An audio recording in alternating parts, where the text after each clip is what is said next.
ทานรัฐมนตรีกระทรวงการเงินพร้อมด้วยคณะได้ลงเคลื่อนไหวสุกยูการจะตั้งปฏิบัติเรียกงานแผนพัฒนาเศรษฐกิจสังคมแห่งชาติและก็แผนงบประมาณแห่งรัฐประจำปี2025และที่ทางปี2026อยู่ที่แขวงเวียงจันทน์ท่านสันติภาพพรหมวิหารรัฐมนตรีกระทรวงการเงินพร้อมด้วยคณะได้ลงเคลื่อนไหวสุกยูการจะตั้งปฏิบัติแผนพัฒนาเศรษฐกิจสังคมแห่งชาติและแผนงบประมาณแห่งรัฐประจำปี2025และทิศทางปี2026อยู่แขวงเวียงจันทน์โดยการต้อนรับของทานภูธนูเพชรไสสมบัติเลขาคณะบริหารงานพรรคแขวงเวียงจันทน์มีคณะนำแผนกการเงินบดาคณะแผนกคงเขตเศรษฐกิจของแขวงพนักงานลักแหล่งแขนงการเงินของแขวงเข้าร่วมในกล่องประชุมฐานเต่งเมงอย่างลือใสหัวหน้าแผนกการเงินแขวงเวียงจันทน์ได้รายงานโดยสังเขปเกี่ยวกับการจัดตั้งปฏิบัติแผนพัฒนาเศรษฐกิจสังคมและแผนงบประมาณแห่งรัฐประจำปี2025ซึ่งได้ยกให้เห็นท่าแห้งบ่มซ้อน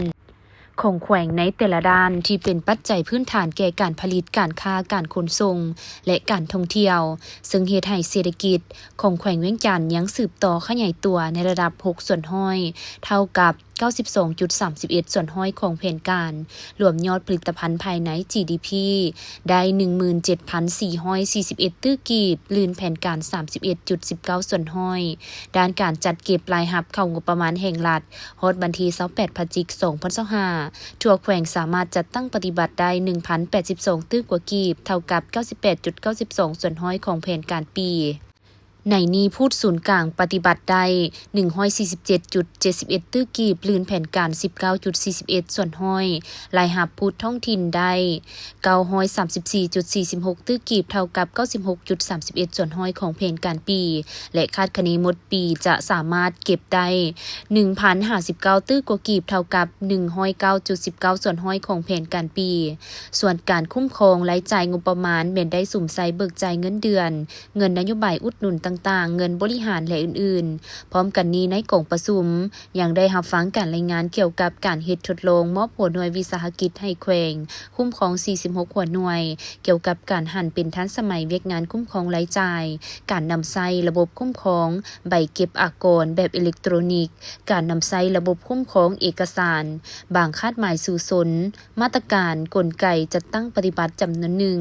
สำหรับการหันเป็นกลุ่มตนเองด้านงบประมาณในปี2025รัฐได้มอบวิสาหกิจ46หัวหน่วยที่ศูนย์กลางคุ้มครองให้แขวงสืบโตคุ้มครองซึ่งเป็นแขวงที่10ในการทดลองหันเป็นแขวงกลุ่มตนเองด้านงบประมาณเคียงคู่กันนี้แขวงก็ทดลองจะตั้งปฏิบัติอยู่2เมืองคือเมืองวังเวียงได้สู่สนเก็บรายรับให้ได้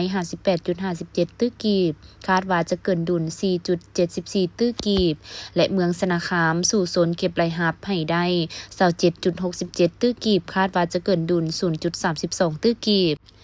โอกาสนี้ท่านสันติภาพพรหมวิหารก็ได้แสดงความย่องยอสมเสยมายังคณะพรรคคณะนำของแขวงเวียงจันทน์ที่ได้เอาใจใส่นำพาซี่นำอย่างใกล้ชิดต่อกับผลสำเร็จดังกล่าวพร้อมทั้งเน้นบางปัญหาในการพัฒนาเศรษฐกิจและการเงินเพื่อเป็นทิศทางนำไปค้นคว้าและพันขยายเป็นอันละเอียดเป็นต้นเวียกงานพรรคพนักงานแผนพัฒนาเศรษฐกิจสังคมแห่งชาติประจำปี2026เวียกงานคุ้มครองรายรับคุ้มครองรายจ่ายแผนการลงทุนของรัฐเวียกงานหันเป็นทันสมัยนิติกรรมเวียกงานกวดสอบกวดกา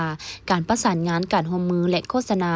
ต้องสืบต่อเป็นเจ้าการยกสูงความรับผิดชอบต่อหน้าที่การเมืองของตนที่ภาครัฐและประชาชนได้มอบหมายพร้อมกันสุ่มใส่จัดตั้งปฏิบัติบรรดาหน้าเวียกต่างๆที่ได้วางไว้